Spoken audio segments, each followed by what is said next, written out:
Hi everyone, welcome back to the Rookie Reporters YouTube channel. I'm Sophie and today I'm going to be going through your Formula One questions. Earlier this week we put out an Instagram story asking you if you had anything you wanted to know about Formula One. We had questions ranging from the drivers to the tracks and what defines the sport. So, whether you're a new fan or you have been watching for years, hopefully something in this video answers your questions. So, let's go. So the first question is, what actually is Formula One? Formula One is the highest rank of single-seater racing and it's the pinnacle of motorsport.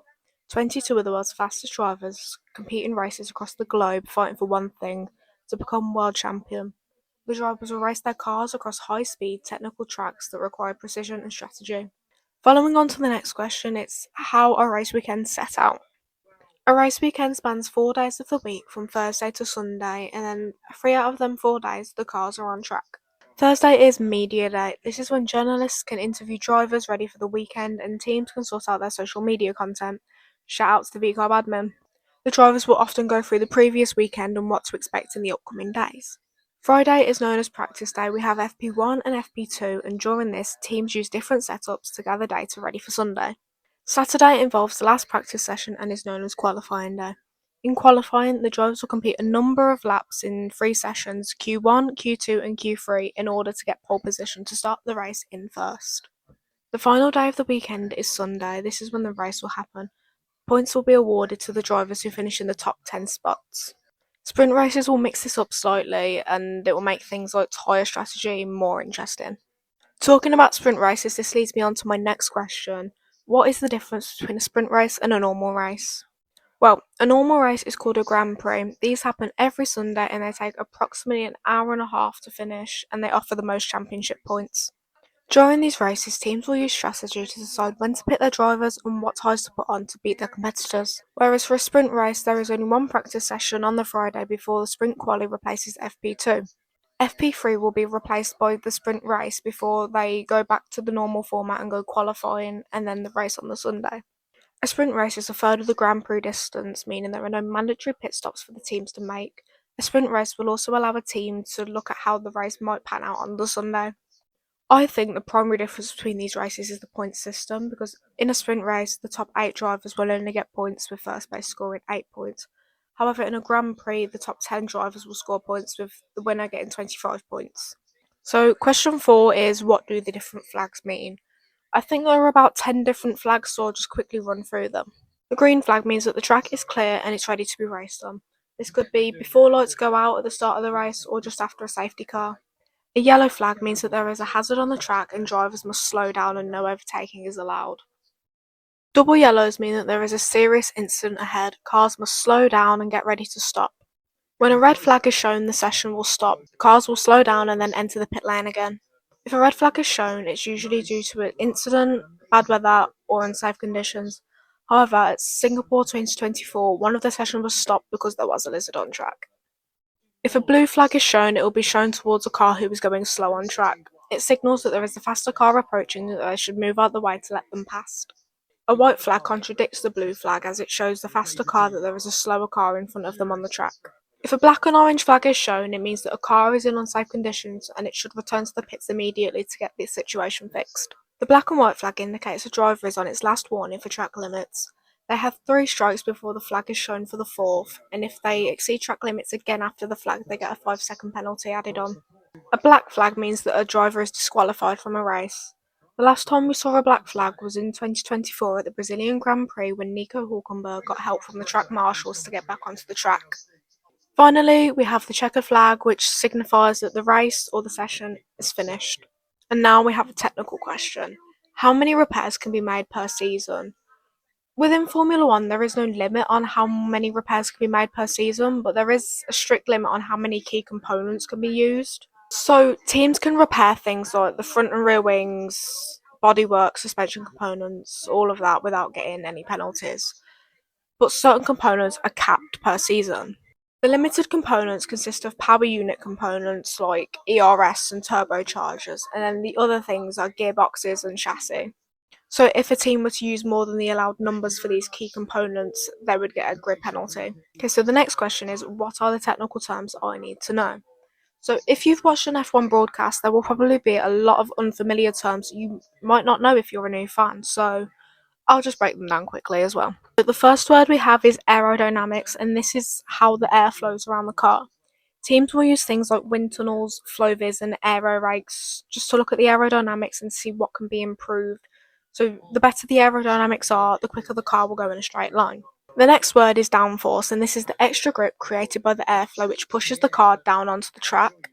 The next word is tyre degradation, and this is how the tyres wear out over the course of a stint. Now, this next word you'll hear at the end of almost every race, and it's parc fermé. It's a French word for closed park, and it's where all the cars go after a session to get weighed and inspected by the FIA. When the cars are in parc fermé, the teams can't touch them unless they are supervised by a member of the FIA. And now we move on to the terms for the new regulations, starting with overtake mode. Overtake mode is essentially replacing DRS. DRS could be used at one part of the track at a time, whereas overtake mode or straight mode can be used over different parts of the lap. It can be activated just before the start and finish line if a driver is within 1 second of another driver in front.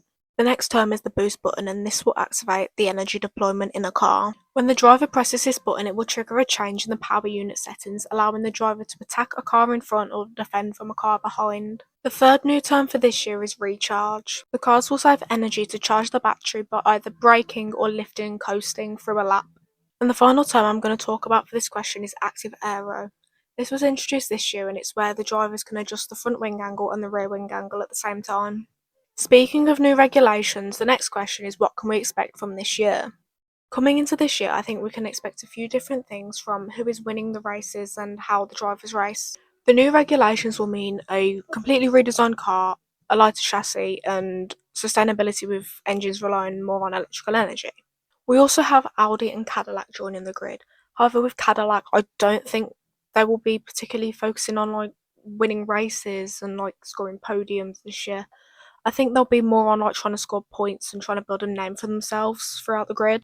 This is why I think they've made a good move with signing both Bottas and Perez, as they both share a lot of experience in Formula cars, and it can also help with development and getting feedback.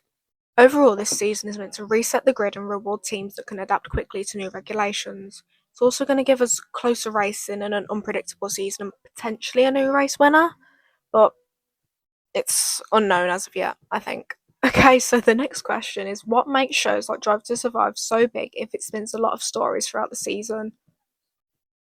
Ooh, I don't know. I think on one side, Drive to Survive tends to make heroes and villains. Like, if we look at previous seasons, they've made people like Max Verstappen the villains, and people like Lewis Hamilton and Lando Norris maybe like the heroes of F1. I guess it kind of makes it exciting for people who don't religiously follow the sport, as there's this whole drama surrounding the championship fights throughout the season. Um, I mean, I get why people like the hardcore fans don't enjoy Drive to Survive as much because it can come across as more of a reality series than a documentary. But I think it just comes down to personal opinion on what you think about it. But on the other hand, it does give fans access to what happens behind the scenes in the paddock, how the personnel work within the team, and just everything that you don't see broadcasted on the TVs, really. God, I don't know why I found that so difficult to answer. Okay, moving on. Why do boys think girls can't be as competitive as them in motorsport?